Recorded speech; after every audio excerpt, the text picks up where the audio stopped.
How do we discern between truth and error? And I think in this world today, within the Christian church, within Christianity, there is a real lack of discernment. We are gullible people. And if somebody is slick, if somebody is polished, if somebody is persuasive in their communication skills, then we will latch on hook, line, and sinker. That's just the way of the world today. We're very, very gullible. Now, the Word of God does not condone gullibility. It tells us to test the spirits. Yeah. That's why you will hear us say time and time again, do not believe a word that we say until you go into the Word of God and allow the Spirit of God to either confirm or to say, hey, run away from it. Why? Because the Spirit of God is the true teacher. The Word of God is the standard.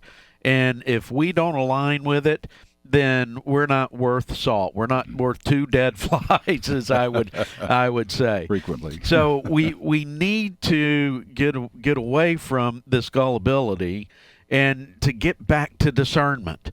I was thinking the other day with the way people just latch onto things. They have the discernment of a rock. And Yeah. we need to have more discernment than that. And here, this particular passage shows us how to be discerning as far as messages are concerned that are going to come our way. So let's dive in. We're going to start in 1 John chapter 4, starting in verse 1. Beloved, do not believe every spirit. Do not believe every message. Just because it sounds good, just because it's presented well, it doesn't mean you should believe it. Correct. But test the spirits to see whether they are from God. We need to test every single message, every single spirit to see if that spirit is from God. Now, here's the reason for many false prophets have gone out into the world. I mean, one of the things that we see very clearly in the New Testament, regardless of the writer, regardless of what gospel we're reading, what letter we're reading, what particular book that we're in, we're going to see warnings throughout about false prophets. Right. Matthew gives some warnings about false prophets in the Sermon on the Mount. Jesus is talking about false prophets. And they're going to bring a false message. That's what makes them false prophets. So John is saying, just as all the apostles have, there are many false prophets that have gone out into the world. Now, some of those false prophets had infiltrated the church at Ephesus, Yes. and that's why John wrote this letter. And those false prophets were causing unbelievable confusion. Now, one thing we know about confusion is not of God. Right. God brings clarity to the mind. He brings a pure, simple, profound message, one that is easily understood. Anyone that churns the waters of confusion, they are not doing it by being led by the Spirit. They are having another spirit guide them with that particular message. So there's false prophets that have gone out there in the world. And here's the test. By this, you know the Spirit of God. Every spirit that confesses that Jesus Christ has come in the flesh is from God. And every spirit that does not confess Jesus is not from God. This is the spirit of Antichrist, which you heard was coming and now is in the world already. So how do we test the spirits? How do we become discerning individuals? How can we tell if something is true or if something is false? Well, Jesus Christ is the litmus test. Yes. What a person says about Jesus Christ determines whether what they are saying is true or what they are saying is false.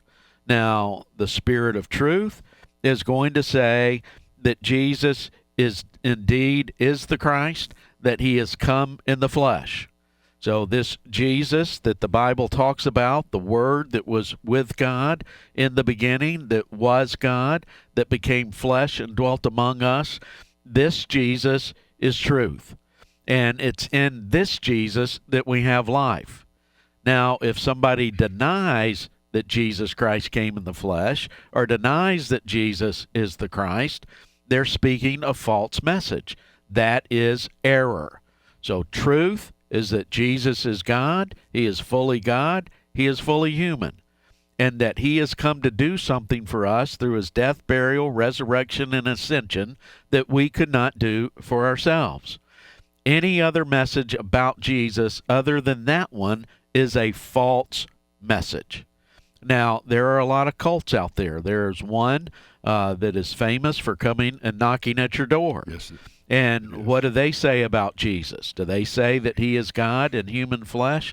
Absolutely not. As a matter of fact, they have rewritten the Word of God to align with their doctrine, with their beliefs. Yeah. So when it says in the beginning was the Word, and the Word was with God, and the Word was God, they've rewritten that to say, and the Word was a little g God. Right. Not the God, not the God, not the one who is equal with the Father, but a God, little g. Mm-hmm. Those are the Jehovah Witnesses. Right. So are they bringing a message of truth or a message of error? Well, they're bringing a message of error. Why? Because they are denying that Jesus is the Christ. Mm-hmm. And if you deny that Jesus is the Christ, then that is the spirit of Antichrist. Right. You're operating under the spirit of Antichrist. So it's that clear. Jesus is the litmus test. What anybody says about Jesus will determine whether they are speaking truth or whether they are speaking error. There's only one message that bears the fruit of life and love, and that is the message concerning Jesus and Jesus alone.